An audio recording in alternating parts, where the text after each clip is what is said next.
हमारे सामने मौजूद हैं शैलेंद्र श्रीवास्तव जी। दर्शकों को मैं आपके बारे में जरा बताना चाहता हूं। तो दोस्तों, शैलेंद्र जी एक पुराने कलाकार हैं और फिल्मों में रोल करते हैं, टीवी पे इन्होंने रोल किया हुआ है और अच्छे कलाकार हैं। मैं अब इन्हीं से दरखास्त करूंगा कि ये जो है अपने बारे में कुछ हमारे दर्शकों को बताएं, हम लोगों को बताएं अपनी पूरी जानकारी।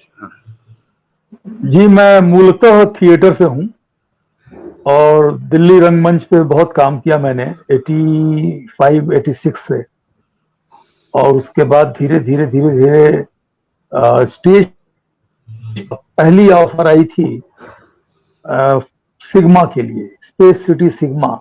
वो भारत का पहला साइंस फिक्शन था जिसमें मैंने मुख्य खलनायक ज़खाकू की भूमिका निभाई थी, जो कि बहुत ज्यादा पॉपुलर हुआ था। और एट द सेम टाइम मुझे फौजी सीरियल की ऑफर आई थी। जो रोल मुझे ऑफर हुआ था वो मैं इसलिए नहीं कर पाया था क्योंकि मुझे अपना हेड शेव करना था सिग्मा के किरदार के लिए, और डेट्स भी बहुत ज्यादा सिग्मा में लग रही थी। तो आपको ये जान के आश्चर्य होगा कि वो रोल बाद में शाहरुख खान ने किया था। अरे वाह जी। और खैर, शाहरुख खान साहब खुद बहुत एक अच्छे उम्दा कलाकार हैं और वो डिजर्व करते थे वो रोल। उन्होंने किया और बखूबी किया। उसके बाद वो स्टारडम को प्राप्त किया उन्होंने, और सिग्मा से मेरी पहचान घर घर में बन गई थी। सिग्मा के बाद एज ज़खाकू मुझे लोग जानने लगे थे। हालत ये थी कि उन दिनों दिल्ली की सड़कों पे चलना मुश्किल होता था और लोगों का बहुत प्यार, बच्चों का खास तौर पे भरपूर प्यार मिला था मुझे। और उसमें विशेष बात यह थी कि उस किरदार को करने के लिए मुझे 8 से 9 घंटे मेकअप के लिए बैठना पड़ता था। मेरी पूरी स्किन को रफ किया जाता था ताकि उस किरदार को मैं बखूबी निभा पाऊं। और वो इम्पैक्ट लाने के लिए मैं रात को आके इजी चेयर पे लेट जाता था। मेकअप मैन मेकअप शुरू करता था और सुबह मुझे बोलता था कि अभी now you are ready for the shoot. फिर अगले 12 घंटे शूटिंग चलती थी हमारी। तो इस तरह से हमने वो सीरियल किया था और उसका लिम्का बुक ऑफ रिकॉर्ड में नाम है। और उस जमाने में मतलब इंडिया और अब्रॉड हर जगह की प्रेस ने कवर किया था उसको। इतना बड़ा सीरियल था पर एक ही चैनल था, दूरदर्शन, तो इसलिए दर्शकों का भरपूर प्यार मुझे मिला। उस समय मतलब दर्शकों के पास ये ऑप्शन भी नहीं था कि वो रिमोट से बदल दें दूसरा चैनल, तो उसका भी शायद हमें लाभ मिला होगा। तो उसके बाद से जो सीरियल किया उसके बाद से आप फिल्मों में आप आ गए। जी, मैं वो सीरियल मेरा देखा संजय खान साहब ने। संजय खान साहब पुराने अभिनेता हैं और पुराने डायरेक्टर हैं, बहुत पुराने। तो उनका जी जी जी जी टीपू सुल्तान। और उससे पहले बहुत सारी फिल्मों में नायक रहे हैं वो। हाँ मुझे पता है। अपने जमाने के स्टार रहे हैं। तो उनका फोन आया मुझे कि शैलेंद्र, हम आपके साथ काम करना चाहते हैं, आप कहाँ हैं? मैंने बोला जी मैं तो दिल्ली में रहता हूँ। उन्होंने कहा बड़ी अच्छी बात है, मैं जयपुर में शूटिंग कर रहा हूँ, आपको मैं फ्लाइट टिकट भेज रहा हूँ, आप जयपुर पहुंचिए और ये फला फला किरदार है आपका। मैं गया। संजय खान साहब मेरे काम से बहुत खुश हुए, बहुत ज्यादा खुश हुए। और फिर उन्होंने मुझे इंस्पायर किया कि आप अच्छे अभिनेता हैं, आपको दिल्ली ही नहीं रुकना चाहिए, आपको बंबई आना चाहिए। तो उनके कहने पे, उनके इसरार करने पे मैं बॉम्बे शिफ्ट हुआ। और बॉम्बे आने के बाद फिर मुझे अच्छे काम मिलने शुरू हो गए। मैंने करीबन 22-23 साल सीआईडी में काम किया है, एक खलनायक की तरह। हर 2-4 एपिसोड के गैप के बाद मैं उसमें खलनायक आता था और सीआईडी से भी मुझे भरपूर प्यार मिला दर्शकों का। उसके बाद फिल्मों का सिलसिला शुरू हुआ। बॉम्बे में मेरी पहली फिल्म थी गदर, जिसमें अमरीश पुरी साहब को फेस किया था मैंने। तो मेरे पहले ही शॉट में अमरीश जी ने मुझे गले लगा लिया था, ये कह के कि बड़े बड़े एक्टर मेरी आंखों में आंखें डाल के डायलॉग नहीं बोलते हैं। तो काके तू जरूर थिएटर से होगा। काके मतलब पंजाबी में बच्चे को काके बोलते, बच्चे को बोलते। हाँ। तो मैंने कहा हाँ जी मैं थिएटर से हूँ। बोला तभी तू मेरी आंखों में आंखें डाल के बोल रहा है, वरना बड़े बड़े एक्टर मेरी आंखों में आंखें डाल के नहीं बोल पाते हैं। तो ये मैंने एज ए कॉम्प्लीमेंट लिया था पुरी साहब से। बड़े ही अच्छे अभिनेता थे, बड़े अच्छे इंसान थे। और फिर मैं थोड़ा सा निराश बैठा हुआ था, तो वो पूछे कि क्यों इतने निराश हो। तो मैंने कहा सर मैं बहुत छोटा सा रोल कर रहा हूँ आपके सामने। तो उन्होंने वो जोर से हंसे और बोले तुम्हें पता है कि जब मैं बॉम्बे इंडस्ट्री में आया तो मेरे बड़े भाई साहब मदनपुरी जी एस्टैब्लिश विलेन थे, और उन्होंने मुझे देखते ही कहा कि भैया मुझसे उम्मीद मत करना मैं तुम्हें कहीं काम दिलाऊंगा, तो खुद तुम्हें मेहनत करनी है। तो बोले मैं लेबर डिपार्टमेंट में एज ए क्लर्क ज्वाइन किया मैंने, और थिएटर करता रहा। फिर जब कुछ ऑफर आई तो ऑफर ऐसी आती थी कि प्रेम चोपड़ा के पीछे हेंच मैन बन के खड़ा होना है। तो छोटी भूमिकाओं से मैंने भी शुरुआत की थी। हर एक को जब जो कि स्टार सन नहीं है उसको छोटी भूमिकाओं से शुरुआत करनी पड़ती है। तो तुम निराश मत हो, तुमने सीरियल में बड़े बड़े रोल किए हैं और अभी भी कर रहे हो। एक दौर आएगा कि जब तुम्हें फिल्मों में भी अच्छे रोल मिलेंगे। तो उन्होंने बहुत ही हौसला अफजाई की और वो मेरे लिए बहुत ही अच्छा रहा। तो थिएटर आपने दिल्ली में किया, फिर थिएटर आपने बॉम्बे में किया। जी बॉम्बे तो में भी किया, पृथ्वी थिएटर पे, तो पृथ्वी फेस्टिवल में मैंने काम किया। हाँ जरा हमारे यंग दोस्तों को बताइए कि थिएटर में और फिल्म में क्या फर्क होता है बेसिकली।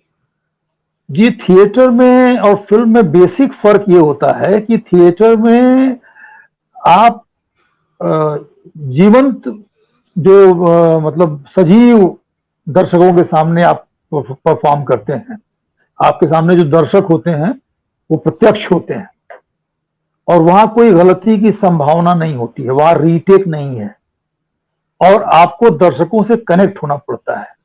आप अगर अच्छा कर रहे हैं तो तालियां भी तुरंत मिल जाती हैं, और बुरा कर रहे हैं तो गालियां भी तुरंत मिल जाती हैं।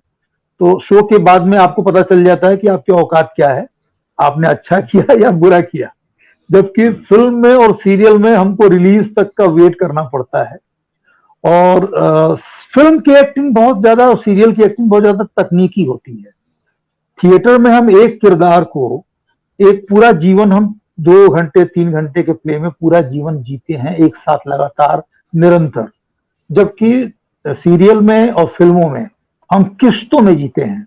कई बार हम फिल्म का अंतिम सीन शुरू में ही शूट कर रहे होते हैं, तो आपको वो तारतम्य समझना पड़ता है, आपको वो सिलसिला क्या है, वो निरंतरता क्या है, उसका ध्यान रखना पड़ता है, और उस समय की क्या इमोशन होंगी वो आपको ध्यान रखना पड़ता है। जबकि आप थिएटर जब कर रहे होते हैं तो ग्रेजुअली जब नाटक की प्रगति होती है तो आप उसको अनुभव करते जाते हैं। यहां आपको किश्तों में अनुभव करना होता है, और तकनीकी रूप से आपको वो करना पड़ता है, क्योंकि सिर्फ डायलॉग बोलना ही काफी नहीं है। हम वहां जो हमारी ऑडियंस है वो कैमरा है, और वो कैमरा बहुत निकट आ जाता है। ऑडियंस जो है वो आपके बहुत निकट आ जाती है, समझ लीजिए। तो आपकी भाव भंगिमाएं, आपके एक एक एक्सप्रेशन, वो सब पे बहुत ध्यान जाती है। आपने हल्की सी पलक भी हिलाई तो भी वो नोटिस होता है। थिएटर में आप थोड़ी सी दूरी पे होते हैं जनता से। ये मूलतः बेसिक फर्क होते हैं। तो जैसे आपने बताया कि फिल्म में और टीवी में कोई जरूरी नहीं है कि कहानी की शुरुआत से ही आपको शूटिंग हो आपकी, कभी बीच में हो जाता है। ऐसा नहीं होता कि फर्स्ट सीन से लगातार मतलब थ्रू आउट निरंतर जो क्रमशः है वो शूटिंग चले, नहीं, बीच बीच से होती रहती है। तो जो मजे हुए कलाकार नहीं होंगे उनको तो कैरेक्टर समझने में और कैरेक्टर में डूबने में बहुत परेशानी होती होगी। बिल्कुल होगी साहब। और इनिशियली शुरू में क्योंकि मैं थिएटर बैकग्राउंड से हूं, तो हमें भी सब दिक्कत आती थी। हम सोचते थे कि यार ये लोग एक बार में क्यों नहीं करते, शुरू जैसे हम लोग थिएटर करते थे। तो बाद में जो निर्देशक लोग थे उन्होंने हमें समझाया कि भाई आपको ये ध्यान रखना पड़ेगा कि कहानी क्या है और पीछे क्या हुआ है और आगे क्या हुआ है, उस घटनाओं का ध्यान रखना पड़ेगा, और उनको आपको समाहित करना होगा अपनी परफॉर्मेंस में। जब आप अभिनय कर रहे हैं तो धीरे धीरे फिर वो समझ में आ जाता है।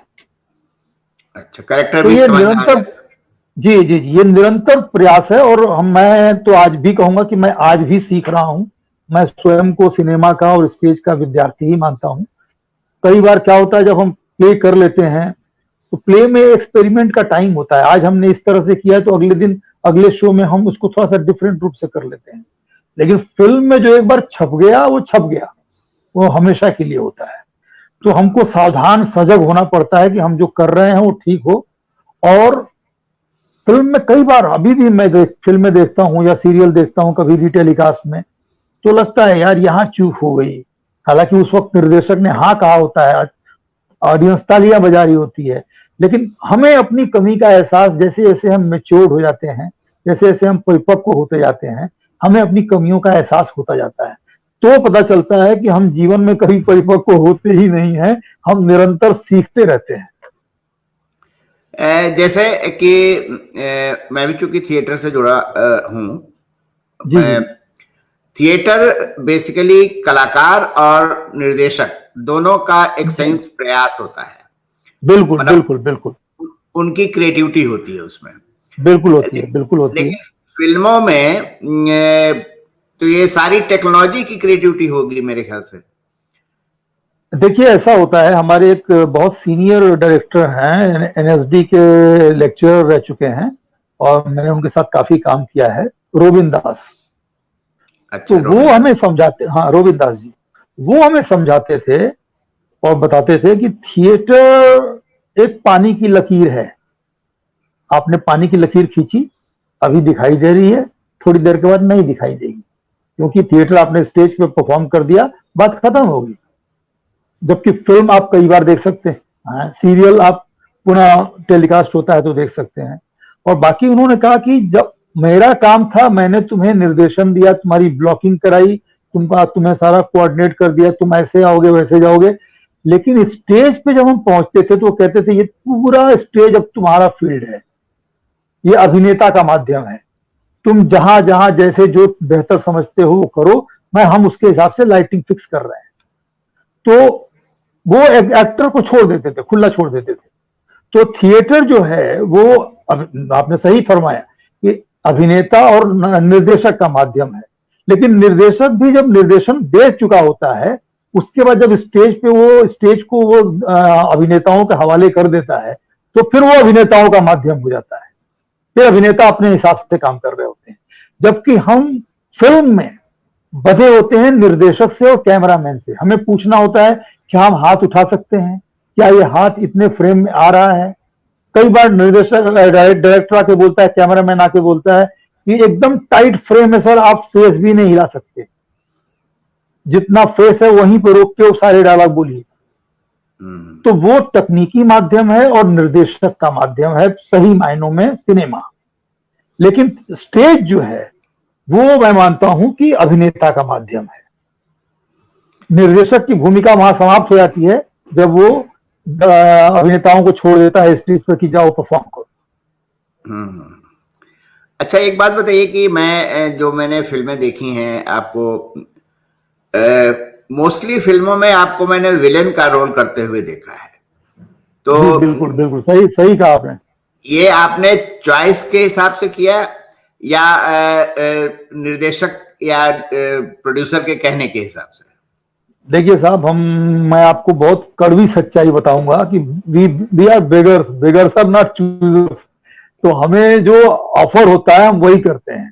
और सिग्मा के जमाने से मुझ पे कुछ ऐसी छाप लगी मेरी रूपरेखा देखकर कि कोई मुझे शरीफ आदमी का रोल जल्दी ऑफर करता नहीं है। हालांकि अभी एक रीजनल फिल्म मैंने की है, उसके निर्देशक ने एक एक्सपेरिमेंट किया कि आपको इस बार पॉजिटिव रोल देता हूं। तो नवाब नसीम मिर्जा का किरदार दिया उन्होंने, लैला मजनू फिल्म है। हालांकि वो भोजपुरी भाषा की फिल्म है, लेकिन मैंने उसमें उर्दू बोली है। उन्होंने कहा कि आप लखनऊ के एक नवाब का किरदार कर रहे हैं और आप उर्दू बोलेंगे। और आपकी दुआ से दर्शकों का बहुत प्रेम मिला है उस पॉजिटिव रोल में।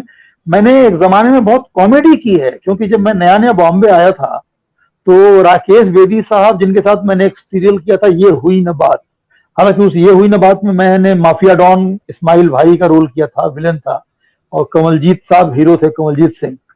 तो मैं जब नया नया आया था तो मैं राकेश बेदी साहब के पास गया कि भाई मुझे बंबई में काम चाहिए। तो वो तो कॉमेडियन है, वो ज्यादा कॉमेडी प्रोजेक्ट कर रहे थे, तो उन्होंने मुझे मिलवाया तो एक दौर ऐसा था कि मैंने बहुत सारा कॉमेडी सीरियल्स किया, ठीक है। तो हम तो एक्टर हैं साहब, हमें आप जिस किरदार को करने को कहिएगा हम करते हैं, लेकिन हमारी एक छाप बन जाती है दर्शकों के दिमाग में, निर्देशकों के दिमाग में, फिर वो हमें निरंतर उसी तरह के किरदार में कास्ट करते रहते हैं। और हमें चूंकि अपना घर चलाना है तो हमें वो करना पड़ता है, हम ना नहीं कह सकते। तो मैं ये मानता हूं कि एक्टर एक्टर होता है, आप उसे चाहे जो किरदार दें, जो भूमिका दें, वो करता है। तो आपको आनंद किस रोल में आता है? मैं थिएटर में ज्यादा आनंद होता है, क्योंकि हम ऑडियंस से सीधे जुड़ जाते हैं। और हमारे निर्देशक थे अमिताभ दास गुप्ता साहब, उन्होंने एक बात सिखाई थी कि फर्स्ट डायलॉग में आपको कनेक्ट करना होता है अपने को एक्टर से, और वो कनेक्ट करने के बाद तुरंत आपको अपना फेस घुमाना होता है ऑडियंस की तरफ, फिर आप ऑडियंस से सारी बात करते हैं। तो वहां एकदम प्रत्यक्ष दर्शकों से संवाद करना एक बहुत बड़ी सुखद अनुभूति होती है, जबकि कैमरे के सामने हम बहुत ही टेक्निकल एक्टिंग करते हैं, और वहां ऐसा कुछ नहीं लगता कि हम दर्शकों से जुड़े हुए हैं। वो बाद में हॉल में बैठ के फील होता है कि हाँ अभी हमें ऑडियंस देख रही है, ये अंतर होता है। अच्छा, थिएटर टीवी फिल्मों में आने से पहले एक मतलब सवाल है कि आप थोड़ा अपने कैरियर के बारे में बताइए कि थिएटर में जाने से पहले आपने पढ़ाई वगैरह की होगी, आप थिएटर में ही क्यों गए? थिएटर में ही क्यों गए मतलब? हाँ, मैं आपको बता रहा हूं, मैंने जब ग्रेजुएशन किया था 82 में, तो उस वक्त दिमाग में था एक्टर बनना है। शुरू से ही फिल्में वगैरह देखते थे तो दिमाग में था, बलिया में था कि मुझे एक्टर बनना है। तो पता किया कि भाई ये एक्टर कैसे बन सकते हैं, तो लोगों ने बताया कि नेशनल स्कूल ऑफ ड्रामा है दिल्ली में, उसको ज्वाइन कर लीजिए और वहां ट्रेनिंग मिलेगी, 3 साल का कोर्स होता है, फिर आप एक्टर बन सकते हैं। लेकिन कुछ दुखद घटनाएं ऐसी हुई कि जैसे आजकल आप देख रहे हैं कि कोविड फैला हुआ है, कोरोना फैला हुआ है। 82 में डेंगू फीवर बहुत बुरी तरह फैला हुआ था, और मेरा पूरा मेरा पूरा परिवार दिल्ली में रहता था। तो मैंने अपने पिताजी को बोला था कि एशियाड गेम्स चल रहे थे, एशियन गेम्स चल रहे थे उस समय दिल्ली में। मैंने कहा था कि आप मेरा टिकट बुक करा दीजिए, मुझे एशियाड देखना है। पिताजी ने टिकट बुक करा दिया, मैं आया तो उस समय डेंगू की बुरी तरह चपेट में था दिल्ली, हम सबको डेंगू फीवर हो गया था। लकीली हम सब सरवाइव कर गए, लेकिन मेरा एक यंगर ब्रदर था जो उसमें उसकी डेथ हो गई, और उसके शॉक में 28 दिन के बाद मेरे पिताजी की डेथ हो गई। और मैं जो सोच के आया था कि मुझे एनएसडी ज्वाइन करना है और कोर्स करना है, वो ख्वाब धरा का धरा रह गया। फिर मैं एनएसडी के लोगों के पास गया मिलने की भाई क्या करें। तो बड़े बड़े प्रोफेसर और लेक्चरर जो वहां के थे, उन्होंने कहा देखो बेटा, अभी तो कुछ भी करो, फैमिली को संभालो। बाकी नाटकों का यह है कि तुम शाम को कोई भी जो अभी फिलहाल कुछ भी छोटे मोटे जो जॉब मिल रहे हैं करके घर को संभालो, रोटी दाल चलाओ, और शाम को तुम थिएटर हमारे साथ कर सकते हो। हमारी लाइब्रेरी तुम्हारे लिए खुली है, तुम पढ़ाई कर सकते हो। तुम्हें डिग्री नहीं मिलेगी, कोई डिप्लोमा नहीं मिलेगा, लेकिन तुम एनएसडी के लोगों जैसे ही ट्रेंड हो जाओगे। तो मुझे खुशी इस बात की है कि मुझे मेरी बेसिक ट्रेनिंग जो है थिएटर की, वो एनएसडी के लोगों ने ही मुझे दिया। अपनी लाइब्रेरी खोल दी थी मेरे लिए, मैं वहां जाके पढ़ लेता था जो मुझे पढ़ना था। तो मुझे डिग्री नहीं मिली, मुझे डिप्लोमा नहीं मिला उनका, लेकिन मैंने सारी ट्रेनिंग अपनी एनएसडी के लोगों के साथ ही पूरी की, और उन्हीं लोगों के साथ थिएटर करते हुए थिएटर की बारीकियां सीखा। तो थिएटर दिल्ली में आपने किसी अलग ग्रुप से के साथ किया कि एनएसडी के लोगों के साथ? दिल्ली में एनएसडी के लोगों के साथ किया, और उसके बाद फिर डिफरेंट ग्रुप्स थे जो एनएसडी के लोगों ने भी बनाए थे और दूसरे लोगों ने भी बनाए थे। मुझे जहां से भी ऑफर आती थी मैं उनके साथ काम करता था। अमिताभ दास गुप्ता थे एनएसडी के, वो उनके साथ मैंने अपनी शुरुआत की थी महाश्वेता देवी वर्मा के प्ले श्री श्री गणेश महिमा से। उसके बाद रोबिन दास के साथ काम किया, और उसके बाद समझिए राजेंद्र नाथ जी वहां के बहुत बड़े डायरेक्टर हैं अभियान ग्रुप के। अभियान ग्रुप में मैं सालों साल जुड़ा रहा। लाला हजारिका जो बहुत अच्छे थिएटर के डायरेक्टर थे, उनकी डेथ हो गई, उनके साथ मैन विदाउट शेडोज किया, जॉन पॉल सार्त्र का। और मैन विदाउट शेडोज के ही दौरान मुझे दोनों ऑफर आए थे, सिग्मा के भी और फौजी सीरियल के भी। वो बहुत ही जबरदस्त प्ले था। I had played a terrorist in that. तो बहुत ही बढ़िया प्ले था, बहुत अच्छा प्ले था वो। तो थिएटर से ही मैंने बारीकियां सीखी हैं अभिनय की, और आज भी सीख रहा हूं। एक पर्सनल सवाल है, जी हाँ, आप इसको अदरवाइज मत लीजिएगा। बिल्कुल। आप बलिया से दिल्ली, दिल्ली से फिर आप बॉम्बे चले गए, और जी आप जो है वो आपने फैमिली वगैरह कहाँ से, मतलब घर वालों की सलाह से अपनी शादी की, या आपने खुद की शादी, या अरेंज मैरिज थी कि लव मैरिज थी? जरा इस पे थोड़ा सा। जी, मेरी लव मैरिज है, और जो मेरी पत्नी है उन्हीं से प्रेम हुआ था मेरा, और फिर प्रेम विवाह हुआ मेरा उनके साथ। अच्छा, पत्नी से मतलब पत्नी बनने से पहले ही प्रेम हुआ होगा ना पहले? पत्नी बनने से पहले ही प्रेम हुआ था, ऑब्वियसली।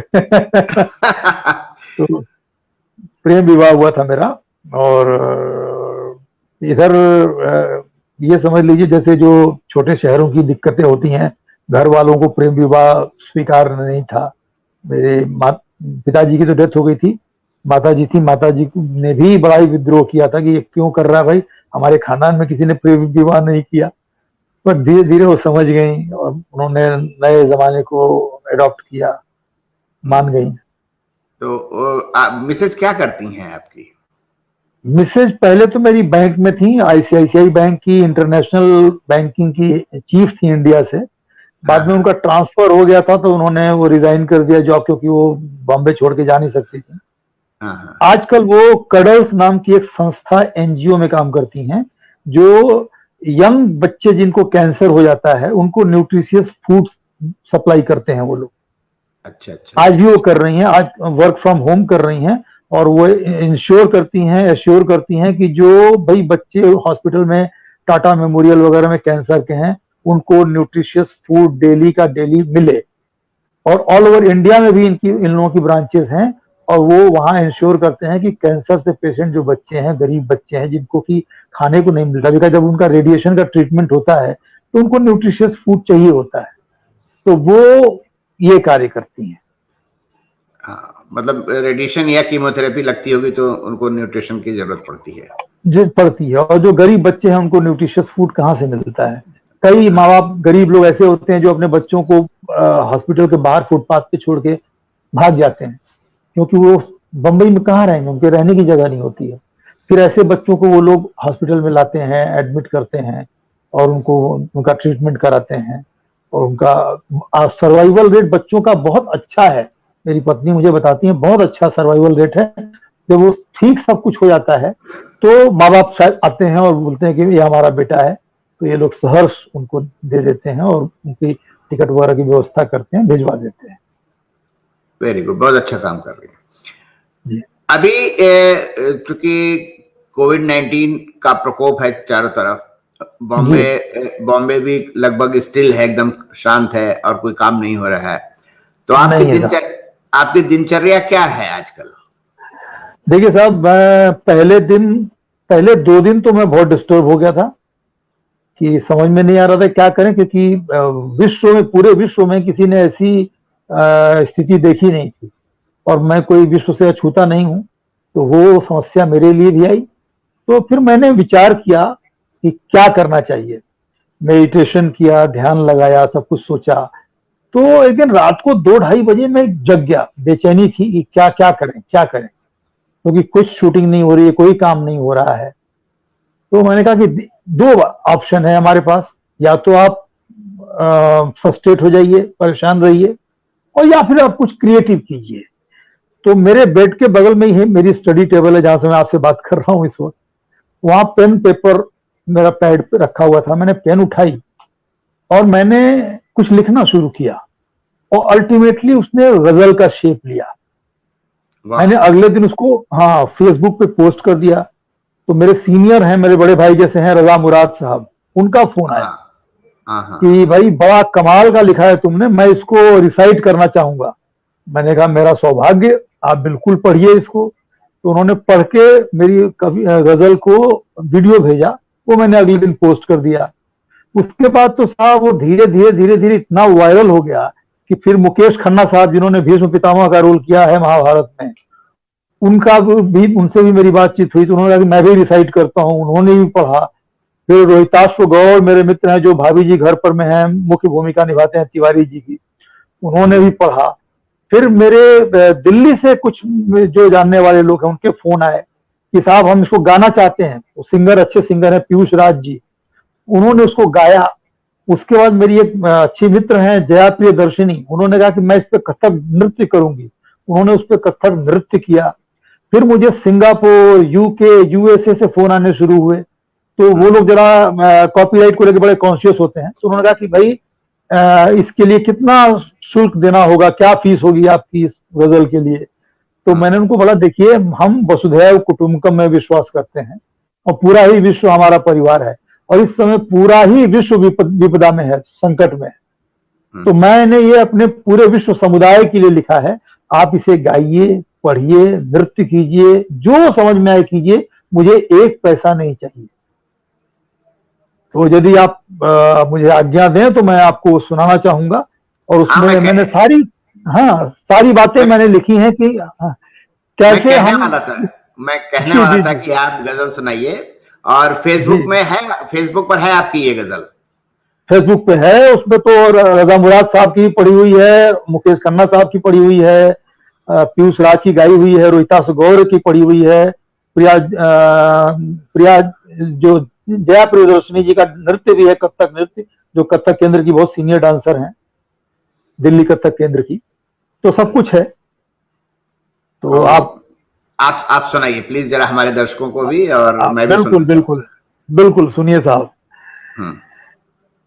ये जो समा आया है, ये जो समा आया है तुम इससे डरो ना, ये वक्त बीत जाएगा तुम इससे डरो ना, ये जो कोरोना आया है तुम इससे डरो ना, पाबंदियों को मान के हम इससे लड़ेंगे, तन्हा ही लड़ सकेंगे अब हम दूर दूर से, देंगे शिकस्त इस बला को अगर हम ना मिलेंगे, इंसान हमेशा ही मुसीबत से लड़ा है, ये वक्त सख्त है तो क्या हम साथ लड़ेंगे, जिस्मों की दूरियां भी कोई दूरियां हैं क्या, जिस्मों की दूरियां भी कोई दूरियां हैं क्या, जो पास दिल के हैं वो दिल के पास रहेंगे, दुश्वारियां बहुत हैं, दुश्वारियां बहुत हैं, मगर हौसला ये है शीशे का जिस्म लेके भी पत्थर को तोड़ेंगे, नाजुक बहुत है वक्त, हवाएं कातिलाना है, कुछ सूझता नहीं है, कुछ सूझता नहीं है मगर कुछ तो करेंगे,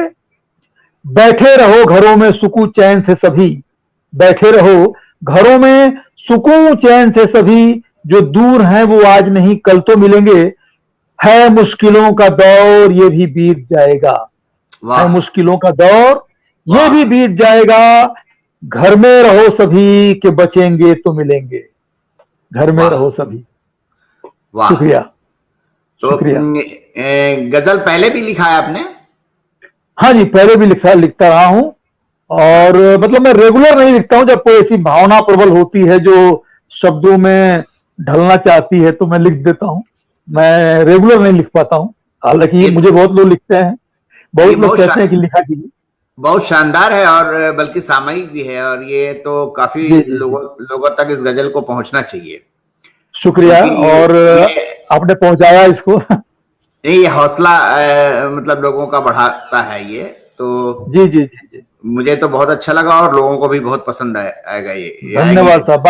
बाकी आपको याद होगा एक दिन जब मोदी जी ने, हमारे प्रधानमंत्री नरेंद्र मोदी जी ने जब कहा था कि हमें दीपक जलाना है शाम को, और हमने दीपक जलाया था, उस दिन भी मैंने एक छोटी सी रचना लिखी थी, आप सुनना चाहें तो मैं बिल्कुल सुनाऊंगा। हाँ, वो भी सुनाइए प्लीज। बिल्कुल सुनिए साहब, कि जब विपदा जग पे आई हो, जब विपदा जग पे आई हो, चहुओर निराशा छाई हो, जब विपदा जग पे आई हो, चहुओर निराशा छाई हो, तुम आस जगाना मत भूलो, तुम जोश दिलाना मत भूलो, जब मानवता पे संकट हो, जब मानवता पे संकट हो, घर छोड़ नहीं कोई तट हो, तुम शंख बजाना मत भूलो, तुम आस जगाना मत भूलो। जब अंतर मन थर्राया हो, घनघोर अंधेरा छाया हो, तुम दिया जलाना मत भूलो, तुम आस जगाना मत भूलो, तुम दिया जलाना मत भूलो, तुम आस जगाना मत भूलो। वाह धन्यवाद वाह। जी, शुक्रिया। शैलेंद्र भाई, एक बात और करना चाहता हूं, और उसके बाद हम लोग बातचीत बंद करेंगे। अभी जी तो बॉम्बे में सब जगह लॉकडाउन है। जी जी जी, फिल्मों की शूटिंग वगैरह नहीं हो रही, काम वगैरह कुछ हो नहीं रहा है। नहीं हो रहा है साहब। बहुत सारे ऐसे कलाकार होंगे जो जी डेली बेस पे काम करते होंगे, जी जी और जी जी, घर द्वार गांव छोड़ के आते हैं, वो स्ट्रगल भी बिल्कुल करते हैं। तो बिल्कुल। उनकी उनकी स्थिति इस समय क्या है, और वो कैसे सरवाइव कर रहे हैं वहां पे? देखिए, हमारी एक संस्था है सिंटा। हाँ, सिंटा सिंटा नाम सुना है। हाँ जी। तो सिंटा से हम सभी लोगों को मैसेज आया था कि वो हमारे अकाउंट में पैसे डाल देंगे, हमारे घर राशन पंप भिजवा देंगे। तो मैंने उनको ये बोला कि भाई, भगवान की दया से मैं समृद्ध हूं, तो मुझे आवश्यकता नहीं है, लेकिन मैं आपको कुछ नाम बता रहा हूं, उन लोगों के घर तक ये पहुंचवा दीजिए, उनके अकाउंट में पैसे डलवा दीजिए। तो हमारे सीनियर एक्टर हैं सलमान खान साहब, उन्होंने भी फंड भेजा था सिंटा को। तो जिन एक्टरों को वाकई जरूरत थी, उनके अकाउंट में डायरेक्ट पैसे भिजवाए गए, उनके घर पे राशन भी भिजवाया गया, और मेरे कहने पे भी कई जगह पे उन लोगों ने भिजवाया। तो इस तरह हम इस हालत में सरवाइव कर रहे हैं। हालांकि प्रभु की बड़ी कृपा है कि मुझे उन्होंने समृद्ध किया हुआ है, मुझे कोई तकलीफ नहीं है। हाँ, इस दौर का कुछ दुख भी है। वो दुख यह है कि मेरे बड़े निकटतम मित्र इरफान खान साहब की मृत्यु हो गई, हाँ जिनके हाँ साथ हाँ। जिनके साथ मैंने द ग्रेट मराठा संजय खान साहब के सीरियल में काम किया था। और उसके बाद पान सिंह तोमर, तिग्मांशु धूलिया की फिल्म थी, जिसमें मैं उनका कजन ब्रदर बना था, और मुझको मार के ही वो बाद में डाकू डिक्लेयर करते हैं खुद को। इस तरह का सीक्वेंस था हमारा। तो मेरे बड़े निकटतम मित्र थे, और उनकी मृत्यु हो गई, और हमें परमिशन नहीं थी कि हम उनकी आखिरी शव यात्रा में शामिल हो सकें ड्यू टू कोविड। उसके अगले ही दिन ऋषि कपूर साहब का देहांत हो गया। हम सिर्फ घर बैठे उन्हें श्रद्धांजलि दे पाए, और ये दुख रहा। तो इस तरह से हम लोग अपना समय काट रहे हैं। बाकी मेरे जो क्रिएटिव मित्र हैं, वो बहुत सारे लोग अच्छी तरह से क्रिएशन कर रहे हैं। वो क्या कर रहे हैं कि एक छोटे छोटे गीत बना रहे हैं, मोटिवेशनल सॉन्ग्स जो होते हैं, और वो मोटिवेशनल सॉन्ग्स वो बना के गाने हमारे पास भेज देते हैं, और कहते हैं कि भाई, ये आप इस पे 4 लाइन पे लिप सिंक कर दीजिए। मैं लिप सिंक करके भेज देता हूँ। कैमरा मैन आजकल, कैमरा गर्ल कह लीजिए, कैमरा गर्ल आजकल मेरी बिटिया है, वो मोबाइल से मुझे शूट करती है, और मैं एक दूसरे मोबाइल पे वो ऑडियो चला के उस पर लिप सिंक कर देता हूँ, और फिर हम अपने निर्देशक के पास भेज देते हैं, जहां उनके पास विश्व से कई एक्टर्स, कई डायरेक्टर, कई सिंगर्स करके भेजते हैं, और वो एक जगह एडिट हो जाता है, और उसके बाद वो वर्ल्ड रिलीज कर देते हैं। तो आजकल इस तरह के भी काम हम कर रहे हैं। लोगों को जो इंस्पिरेशनल सॉन्ग्स हैं, इंस्पिरेशनल जो मोटिवेशनल वीडियोस हैं, वो भी हम बना के भेज रहे हैं। और आप जैसे लोग जो हमें संपर्क कर रहे हैं, उन्हें इंटरव्यू दे रहे हैं, अपनी बातचीत कर रहे हैं, अपनी गजल सुना रहे हैं, कविता सुना रहे हैं। हम बेसिकली इंटरटेनर लोग हैं।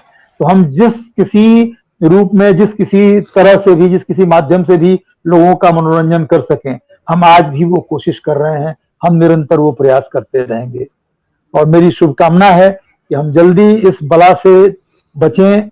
ये महामारी जो हमारे ऊपर, जो विश्व के ऊपर आई तो नहीं है, थोपी गई है। कहां से थोपी गई है हम सब जानते हैं, और हम चाहेंगे, प्रभु से प्रार्थना है कि वो हमें इस कष्ट से बचाएं, और हम लोग जल्दी ही विजयी बनकर विश्व में शांति स्थापित हो, ये हमारी कामना है। बहुत बहुत धन्यवाद। आपसे बातचीत करके बहुत अच्छा लगा, और मैं समझता हूँ मेरे दोस्तों को, मेरे दर्शकों को भी ये बहुत अच्छा लगेगा, क्योंकि आपने बहुत साफ गोई से मुझे तो लग भी नहीं रहा कि मैं एक बड़े कलाकार से बात कर रहा हूँ। इतनी साफ गोई से, इतनी सरलता से, मित्रवत आपने बात की, इसके लिए आपको बहुत बहुत बहुत धन्यवाद। सर, मैं दाग साहब के एक शेर से अपनी बात खत्म करना चाहूंगा कि इश्क में दाग सब बराबर हैं, इश्क में दाग सब बराबर हैं, कोई छोटा बड़ा नहीं होता। तो हम कहीं कुछ बड़े नहीं, हम सभी समान ह्यूमन लोग हैं, हम सभी समान इंसान हैं। और मैं अपना काम कर रहा हूं और आप अपना काम कर रहे हैं, तो इसमें छोटा बड़ा होने की कोई बात ही नहीं है साहब। धन्यवाद, धन्यवाद, आपने समय दिया माय इसके लिए। Pleasure, my pleasure, thank you so much. Okay. Hello friends, लीजिए मैं एक बार फिर हाजिर हूं शैलेंद्र श्रीवास्तव का लिखा हुआ एक और नगमा मैं आपके सामने पेश कर रहा हूं। शैलेंद्र जी बहुत अच्छा लिख रहे हैं आजकल, खास करके इस माहौल पे। मैं भी कोशिश करता हूं कि उनकी राइटिंग के साथ, उनके गीतों के साथ इंसाफ करूं। मुझे उम्मीद है कि पहली गजल की तरह अभी भी आपको ये बहुत पसंद आएगी। लीजिए पेश है। दुश्वारियां बहुत हैं,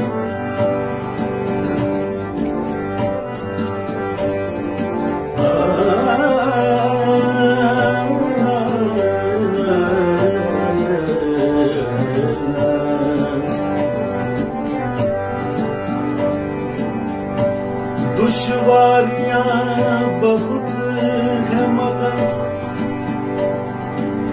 हौसला ये है, शीशे का जिस्म लेके पत्थर को तोड़ेंगे। नाजुक बहुत है वक्त, हवा का तिला कुछ सूझता नहीं है मगर कुछ तो करेंगे।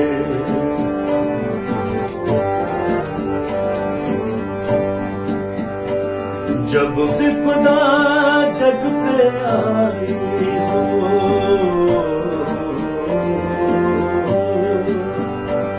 जब विपदा जग पे आई हो, चहु और निराशा छाई हो, तुम आस जगाना मत भूलो, तुम जोश दिलाना मत भूलो।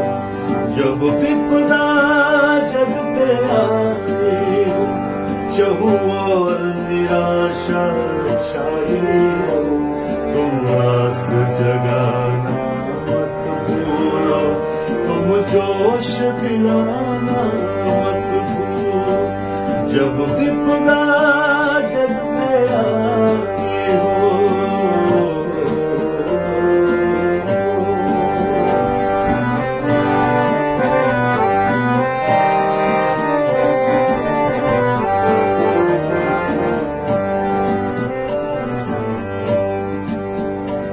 जब मानवता पे संकट हो, घर छोड़ नहीं कोई कट हो।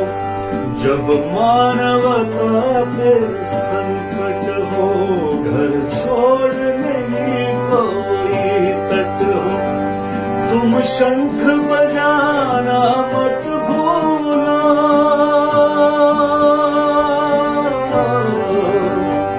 तुम शंख बजाना मत भूलो, तुम आस जलाना मत भूलो।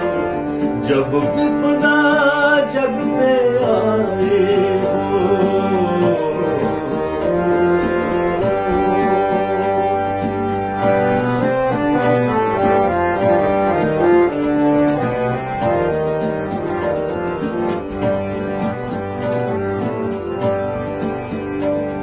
जब अंतर मंथन आया हो, घनघोर अंधेरा छाया हो, जब अंतर मंथन आया हो, घनघोर अंधेरा छाया हो, तुम दिया जलाना मत भूलो,